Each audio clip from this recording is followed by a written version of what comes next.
अस्सलामु अलैकुम वरहमतुल्लाहि वबरकातुहू। My name is Zeeshan Hussain और ये आपका प्यारा सा चैनल है केमिस्ट्री टाइगर। ठीक है जी, आज का जो हमारा टॉपिक है वो होने वाला है बॉइलिंग पॉइंट पे। पीछे हम पढ़ चुके हैं वेपर प्रेशर और वेपोराइजेशन, जो उसके पिछले लेक्चर्स हैं। अगर आपने नहीं देखे तो लिंक जो है वो डिस्क्रिप्शन में मौजूद है, आप इजीली देख सकते हैं। और प्लेलिस्ट भी मौजूद है। ठीक है जी, प्लेलिस्ट भी है तो आप अपने हिसाब से जिस तरह आपको अच्छा लगे आप कर लें। ठीक है जी, चलें जी स्टार्ट करते हैं। Boiling point. Boiling point basically किसी भी चीज़ के नुक्ता खलाव को कहते हैं। नुक्ता खलाव यानी कि वो टेम्परेचर जिस पे कोई चीज़ उबलना स्टार्ट करती है। मैंने कहा जी कोई चीज़ उबलना स्टार्ट करती है यानी शुरू होता है उबलना, उस टेम्परेचर को हम कहते हैं कि भाई ये इस सब्सटेंस का बॉइलिंग पॉइंट है, ये इसका नुक्ता खलाव है कि भाई इस वक्त इसने उबलना शुरू कर दिया है, स्टार्ट कर दिया है। क्लियर हो गया जी, समझ आ गई, लफ्ज़ समझ आ गए मेरे। चलें जी, अब हम कुछ जो है वो इसकी जो है वो करके देखते हैं, कुछ डेफिनेशंस, कुछ चीज़ें समझते हैं। सबसे पहले होगा क्या, हमने जी एक दफ़ा फिर से जो है वो एक कॉन्सेप्ट देख लेना है, वो है वेपर प्रेशर का। ये हमारा लिक्विड है। अब जी इसमें हमने नीचे से इसको किया हीट। ठीक है जी, नीचे से हमने इसको हीट किया तो इसके कुछ जो है वो वेपर्स बनेंगे जो कि ऊपर की तरफ मूव करेंगे। ठीक है जी, अब होगा क्या कि ये वेपर्स यहाँ पे पहुँचे और वापस आ गए। क्यों? वो इसलिए वापस आ गए क्योंकि ये इसका ढक्कन है, लेड है, जिसने उसके साथ जब ये टकराया तो ये क्या हो गया, वापस आ गया। इस कॉन्सेप्ट को अच्छे से देख लें, समझ आ गई, वापस आ गया। अच्छा जी, ये वापस जब आएगा, ये जो वेपर्स हैं ये इस लिक्विड पर कुछ प्रेशर डालेंगे। इस लिक्विड पर यहाँ पे क्या करेंगे, कुछ प्रेशर डालेंगे, जिसे हम कहते हैं कि ये क्या है, vapour pressure, VP, vapour pressure है। क्योंकि ये वेपर्स की वजह से है तो इसलिए वेपर प्रेशर है। इसका कॉन्सेप्ट आपका रिवाइज हो गया। ठीक है जी, समझ आ गई। अच्छा चलें जी, दूसरा ये है कि अगर आपके पास ये वाला, अब बॉइलिंग पॉइंट की तरफ आते हैं, ये आपके पास लिक्विड है। अच्छा जी, आपने इसको किया हीट, यहां से अमल वेपोराइजेशन का स्टार्ट हो गया। वेपोराइजेशन का अमल स्टार्ट हो गया, ऊपर की तरफ वेपर्स बनना शुरू हो गए। अब जी होगा क्या कि ये जो बाहर वाला एटमॉस्फेयर है, एटमॉस्फेरिक प्रेशर, जो एटमॉस्फेरिक प्रेशर है, एटमॉस्फेरिक प्रेशर है, समझ आ गई। एटमॉस्फेयर प्रेशर इस लिक्विड पे जो है वो दबाव डालेगा। एटमॉस्फेरिक प्रेशर इस लिक्विड पे दबाव डालेगा कि ये जो लिक्विड है, ये जो आपके वेपर्स बन रहे हैं हीटिंग से, ये ऊपर तो उठेंगे लेकिन इनको वो बाहर नहीं जल्दी जाने देगा। ठीक है, क्योंकि भाई ये इस पे दबाव है, ये ज़्यादा है, ये भाई कम है, ये प्रेशर कम है, ये ज़्यादा है। ठीक है, समझ आ गई, क्लियर हुआ कि भाई ये वेपर्स जो बनेंगे तो जरूर, लेकिन एटमॉस्फेयर इसको, एटमॉस्फेयर का प्रेशर इसको बाहर निकलने नहीं देगा, दबाव उस पर लगाएगा। ठीक है, अब होगा क्या कि भाई जैसे जैसे टाइम गुजरेगा अब वेपोराइजेशन का अमल स्पीड हो जाएगा। वेपोरेशन जो है वो क्या होगी, इंक्रीज होगी। एवेपोरेशन इंक्रीज होगी। अच्छा जी, एवेपोराइजेशन इंक्रीज होगी यानी कि वेपर्स बनने का अमल स्पीड में आ गया। जब वेपर्स बनने का अमल स्पीड में आएगा तो इसके ये वेपर्स भी स्पीड में बनेंगे, इसके वेपर्स स्पीड में बनेंगे। जब वेपर्स स्पीड में बन गए तो भाई उस पर जो प्रेशर लगेगा, वेपर प्रेशर, वो भी इंक्रीज हो जाएगा। तो वो भी इंक्रीज हो जाएगा। इससे क्या होगा कि जो वेपर प्रेशर है आपका, वेपर प्रेशर जो है वो इंक्रीज हो जाएगा, इंक्रीज हो जाएगा। पहले वेपोराइजेशन इंक्रीज होगी जिसकी वजह से वेपर प्रेशर इंक्रीज हो जाएगा। ठीक है, अब होगा क्या कि जैसे जैसे वेपर प्रेशर इंक्रीज होता जाएगा तो वो एटमॉस्फेरिक प्रेशर के करीब जाता जाएगा, एटमॉस्फेरिक प्रेशर के करीब जाता जाएगा। अच्छा जी, अब कोई ऐसा टेम्परेचर आएगा, अब कोई ऐसा टेम्परेचर आएगा, ऐसा पॉइंट आएगा जहां पे वेपर प्रेशर और एटमॉस्फेरिक प्रेशर इक्वल हो जाएंगे। मेरी बात समझ नहीं आई। मेरे कहने का मतलब है कोई ऐसा पॉइंट जहां पे वेपर प्रेशर और एटमॉस्फेरिक प्रेशर दोनों इक्वल हो जाएं, बराबर हो जाएं, उस पॉइंट को कहते हैं बॉइलिंग पॉइंट। समझ आ गई कि जहां पे vapour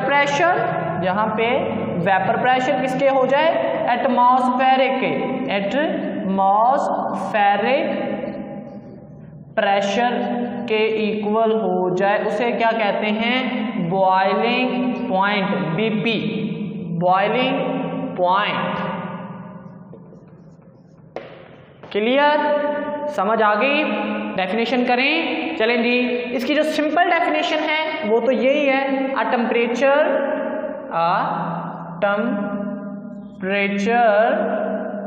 at which a substance is boiled,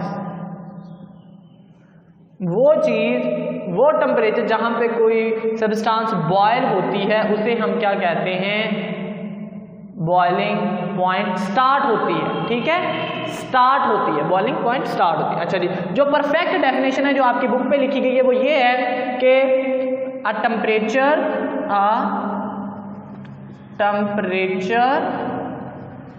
at which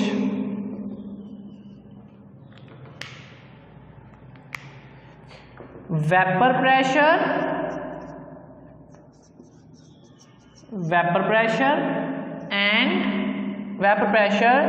is equal to external pressure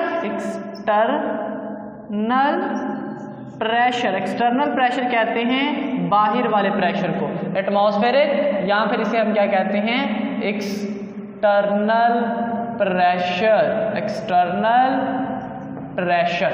ठीक है, एक्सटर्नल प्रेशर या फिर एटमॉस्फेरिक प्रेशर के इक्वल आ जाए। वेपर प्रेशर को हम इंटरनल प्रेशर भी कह सकते हैं, वेपर प्रेशर को इंटरनल प्रेशर भी कह सकते हैं। समझ आ गई, इसकी डेफिनेशन समझ आ गई, हो गया क्लियर, कर दें रेस, ओके। अब आपने कुछ पॉइंट समझने हैं, इसको कर दें रेस, ओके।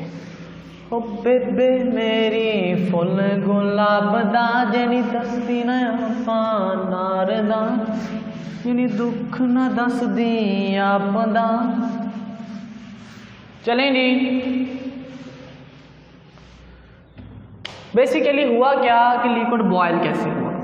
अच्छा जी, ये आपके पास एक चीज़ है, कंटेनर है, मतलब इस पे लिक्विड होगा, इस पे ये मॉलिक्यूल्स हैं, ये मैं चांदी बना रहा हूँ इसलिए कि आपको समझ आ जाए बस। अच्छा जी, अब इनके दरमियान बेसिकली अट्रैक्शन फोर्स होगी, इनके दरमियान इंटरैक्शन फोर्स होगी। अब अट्रैक्शन, नीचे से आपने इसको कर दिया हीट, नीचे से आपने इसको क्या किया जी, हीट। जब आप इसको हीट करेंगे तो भाई जो मॉलिक्यूल्स होंगे वो एनर्जी गेन करेंगे, जब वो एनर्जी गेन करेंगे तो उनकी जो मोशन है वो इंक्रीज हो जाएगी। जब वो एनर्जी गेन करेंगे बेसिकली उनकी काइनेटिक एनर्जी जो है वो इंक्रीज हो जाएगी, ठीक है। जब काइनेटिक एनर्जी इंक्रीज होगी तो वो भाई जल्दी से मूवमेंट करेंगे, जब वो मूवमेंट करेंगे तो उनकी एवरेज जो है काइनेटिक एनर्जी, वो जिनकी एवरेज थी वो ज़्यादा हो जाएगी और जिनकी एवरेज से भी ज़्यादा थी वो और ज़्यादा होगी। जब उनकी और ज़्यादा होगी तो वो स्कैप कर जाएंगे, बाहर निकल जाएंगे। समझ आ गई? अच्छा जी, क्लियर हुआ? बस बेसिकली होता पता ये है कि जब आप इसको हीट करते हैं तो भाई इनके दरमियान जो डिस्टेंस है वो इंक्रीज हो जाता है, डिस्टेंस इंक्रीज हो जाता है। एक सवाल है कि भाई जब आप कोई चीज़ को बॉयल करते हो उसमें बबल्स कैसे बनते हैं, बबल्स कैसे बनते हैं? तो उसकी वजह ये है कि भाई उसके दरमियान जो डिस्टेंस है वो इंक्रीज हो जाता है, डिस्टेंस इंक्रीज हो जाता है जिसकी वजह से उनके दरमियान बबल्स बन जाते हैं, उनके दरमियान बबल्स बन जाते हैं। जो मॉलिक्यूल्स हैं उनके दरमियान डिस्टेंस इंक्रीज हो जाता है जिसकी वजह से बबल्स बन जाते हैं। क्लियर हो गया? हीट करने से उनके दरमियान जो अट्रैक्शन फोर्स है वो भाई डिक्रीज हो जाती है, अट्रैक्शन फोर्स डिक्रीज हो जाती है। जब वो डिक्रीज हो जाती है, ठीक है, तो वो फिर इजीली बॉयल हो जाता है। तो वो समझ लें वेपर प्रेशर जो है, जितना वेपर प्रेशर ज़्यादा होगा एटमॉस्फेरिक प्रेशर के इक्वल आ जाएगा तो वो चीज़ बॉयल हो जाएगी। क्लियर हो गया? क्लियर है? कंफर्म? ओके जी। अच्छा चलें जी, अब हम बात करते हैं जी इसके कुछ फैक्टर्स के बारे में कि इसके कुछ फैक्टर्स कौन कौन से हैं। जिसमें से फर्स्ट है nature of liquid. Nature of liquid first factor ये है। नेचर ऑफ लिक्विड वो कहता है कि भाई जो पोलर सब्सटेंसेस हैं, जो दो डिफरेंट एलिमेंट के दरमियान कोवलेंट बॉन्ड बनता है वो होता है पोलर। तो वो कहता है कि जितनी भी पोलर सब्सटेंसेस हैं उनके बॉइलिंग पॉइंट ज़्यादा होते हैं और जो नॉन पोलर हैं उनके बॉइलिंग पॉइंट कम होते हैं। रीज़न के जो पोलर सब्सटेंसेस हैं उनके दरमियान अट्रैक्शन फोर्स जो है मजबूत होती है। पोलर सब्सटेंसेस नॉन पोलर के दरमियान वीक और जो है वो पोलर के दरमियान स्ट्रॉन्ग अट्रैक्शन फोर्स होती है जिसकी वजह से वो जल्दी बॉयल नहीं करता। चलें जी लिखते हैं। तो आपने लिखना है polar substances have high boiling points and non-polar substances have low boiling points. Have low boiling point. Reason क्या है? Because in polar substances attraction force is strong. Because reason क्या है? Because in polar substances have strong attraction force. Attraction force उनके दरमियान जो force होती है वो स्ट्रॉन्ग होती है, वो स्ट्रॉन्ग होती है। क्लियर हो गया? समझ आ गई? देख लें, कर दे रहे इसको। पहला फैक्टर समझ आ गई है कि जो पोलर सब्सटेंसेस हैं उनका बॉइलिंग पॉइंट हाई होता है और नॉन पोलर का कम होता है। ठीक है, इसीलिए वाटर का बॉइलिंग पॉइंट वो ज़्यादा है अल्कोहल की निस्बत, अल्कोहल या ईथर की निस्बत। ठीक है, यही रीज़न है। कर देने इसको। सेकंड फैक्टर, ओ करके नहीं बलिए हाँ हाँ हाँ हाँ हाँ बलिए आ जाम गसी को चलिए आ जाम गसी को चलिए आ जाम गसी को चलिए आ जाम गसी को चलिए। चलें जी, मक्सिको को गोली मारें और आप अपना पढ़ें। अच्छा जी, सेकंड फैक्टर हमारा ये है कि भाई inter molecular forces, inter molecular forces, जो हमारी इंटर मॉलिक्यूलर फोर्सेस हैं वो बॉइलिंग पॉइंट पे असरअंदाज होती हैं या नहीं होती, इस पे हम बात करेंगे। भाई अगर तो आपके पास जो लिक्विड है उसमें स्ट्रॉन्ग इंटर मॉलिक्यूलर फोर्सेस हैं, उनके दरमियान क्या हैं? स्ट्रॉन्ग इंटरमॉलिक्यूलर फोर्सेस स्ट्रॉन्ग हैं तो भाई उसको बॉयल करवाना हमारे लिए थोड़ा दिक्कत है, मसला है भाई हमारे लिए। अगर हम उसके दरमियान जो मतलब मॉलिक्यूल्स के दरमियान जो अट्रैक्शन फोर्स है वो मजबूत है, तो उसको हमने बेसिकली आप हीट इसलिए करते हैं कि उसके दरमियान जो फोर्सेस है वो वीक हो जाएं, वो मतलब कमज़ोर हो जाएं और उनके जो है वो अपने उनके दरमियान मॉलिक्यूल्स के दरमियान डिस्टेंस बन जाए। अगर वो मजबूत होंगी तो भाई हमारे लिए वो फोर्स को कम करना थोड़ा मुश्किल है, इस वजह से उसका बॉइलिंग पॉइंट भी बड़ा होगा, ज़्यादा होगा, लार्ज होगा। समझ आ गई? चलें जी, ठीक है। तो लिखते हैं those substances have strong intermolecular forces, have high boiling point as compared to weak intermolecular forces present in liquid। समझ आ गई? वो सब्सटेंसेस जिसमें स्ट्रॉन्ग इंटरमॉलिक्यूलर फोर्सेस हैं वो भाई जल्दी बॉयल नहीं करेंगी, उनका बॉइलिंग पॉइंट ज़्यादा होगा, और वो चीज़ें जिनकी जो है वो इंटरमॉलिक्यूलर फोर्सेस वीक हैं उनका जो है वो बॉइलिंग पॉइंट नुक्ता खिलाव कम होगा। क्लियर हो गया? पक्की बात है भाई। ये देखें, आपने एक लफ्ज़ पढ़ा है जिसे हम कहते हैं वाटर और अल्कोहल बेसिकली इसमें एक चीज़ होती है वाटर, एक होती है ईथर। ठीक है, तो अगर हम अट्रैक्शन की बात करें तो वाटर में है हाइड्रोजन बॉन्डिंग। वाटर में क्या है? Hydrogen bonding. ठीक है, जो कि एक मजबूत फोर्स है। ठीक है, जिसकी वजह से इसका बॉइलिंग पॉइंट क्या है?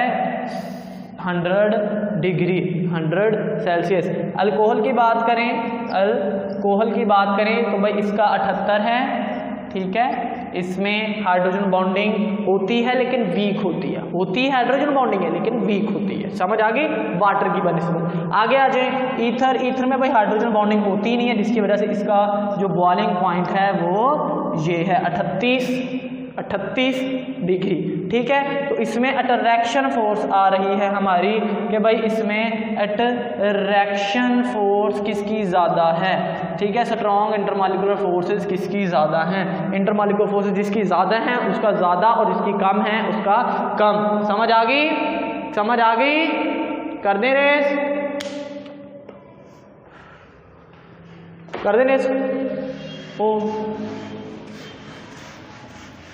ओ देसी जे गीता ट्रैप जे बीटा गलियां च गजदे स्पीकरां च वजदे ब्राउन मुंडे, ओ सड़कां ते गजदे स्पीकरां च वजदे ब्राउन मुंडे।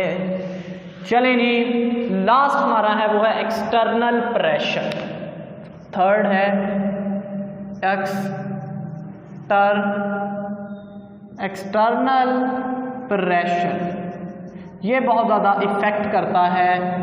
सवाल ये आता है what is the effect of, question हमारा ये आता है पेपर में, what is the effect of external pressure on boiling point. कि भाई बॉइलिंग पॉइंट पे एक्सटर्नल प्रेशर कैसे इफेक्ट करता है। अच्छा जी, वो कहते हैं कि जो एक्सटर्नल प्रेशर बेसिकली हम कर क्या रहे हैं कि हम इंटरनल यानी वेपर प्रेशर को एक्सटर्नल प्रेशर के इक्वल लेके आ रहे हैं। अगर हम एक्सटर्नल प्रेशर ही कम कर दें या ज़्यादा कर दें तो हम उसको जो है वो कंट्रोल कर सकते हैं बॉइलिंग पॉइंट को। देखें मेरी बात कि भाई बेसिकली होता ये है कि आपके पास एक लिक्विड है, ठीक है, इसका जो वेपर प्रेशर है वो इक्वल हो जाता है एक्सटर्नल प्रेशर के। अगर हम इस चीज़ को डिक्रीज़ कर दें तो वो जल्दी इसके इक्वल आ जाएगा। जब वो जल्दी आ जाएगा तो वो चीज़ जल्दी बॉयल हो जाएगी। वो जल्दी बॉयल हो जाएगी। अगर हम इसको बढ़ा दें, इंक्रीज कर दें, तो ये जल्दी नहीं आएगा, ये और उसके लिए डिफिकल्ट हो गया पहुंचने के लिए, तो वो उसका बॉइलिंग पॉइंट जो है वो इंक्रीज हो जाएगा। तो आंसर हमारा ये है, इसका आंसर हम इसका लिखेंगे external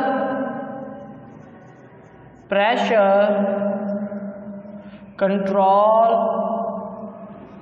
the boiling point of substances. If we decrease the external pressure, then its boiling point will be decrease.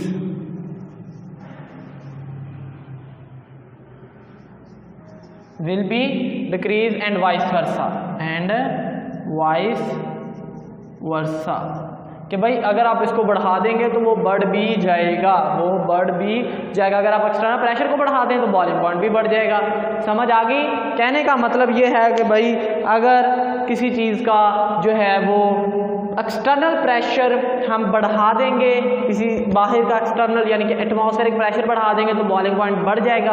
अगर एक्सटर्नल प्रेशर को कम कर देंगे तो बॉइलिंग पॉइंट कम हो जाएगा। यानी कि हम इजीली इसको कंट्रोल कर सकते हैं। जो आपका प्रेशर कुकर है, प्रेशर कुकर वो इसी वजह से जल्दी चीज़ जो है बॉयल करवा देता है कि हम बेसिकली उसका एक्सटर्नल प्रेशर को डिक्रीज कर देते हैं। समझ आ गई? क्लियर? वीडियो अच्छी लगी तो लाइक करें, चैनल को सब्सक्राइब नहीं किया तो कर लें। मिलते हैं अगली वीडियो में। खुदा हाफिज़।